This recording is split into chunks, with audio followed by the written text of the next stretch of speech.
حضرت علی رضی اللہ عنہ فرماتے ہیں، لوگوں سے یاد نہ کرنے کا شکوہ مت کرو، کیونکہ جو انسان اپنے رب کو بھول سکتا ہے وہ سب کو بھول سکتا ہے۔ عقل مند وہ شخص ہے جو انجام سوچ کر کام کرے۔ دنیا میں سب سے مشکل کام اپنی اصلاح کرنا اور سب سے آسان کام دوسروں پر تنقید کرنا ہے۔ زبان کا وزن بہت ہی ہلکا ہوتا ہے، مگر بہت کم لوگ ہی سنبھال پاتے ہیں۔ انسان کے جسم کا سب سے خوبصورت حصہ دل ہے، اگر یہی صاف نہ ہو تو چمکتا چہرہ کسی کام کا نہیں۔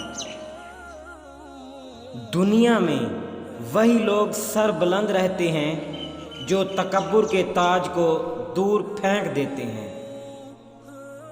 بدترین دوست وہ ہے جو دوستوں کو تکلیف میں ڈالتا ہے۔ انسان کو دنیا کی نعمتوں میں سے نعمت اسلام ہی کافی ہے۔ مشغولیات میں سے صرف اللہ تعالیٰ کی اطاعت ہی کافی ہے۔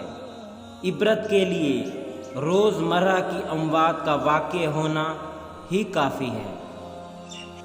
بلندی کو اللہ پاک نے عاجزی اور انکساری میں رکھ دیا ہے، اور لوگ اسے تکبر میں تلاش کرتے ہیں۔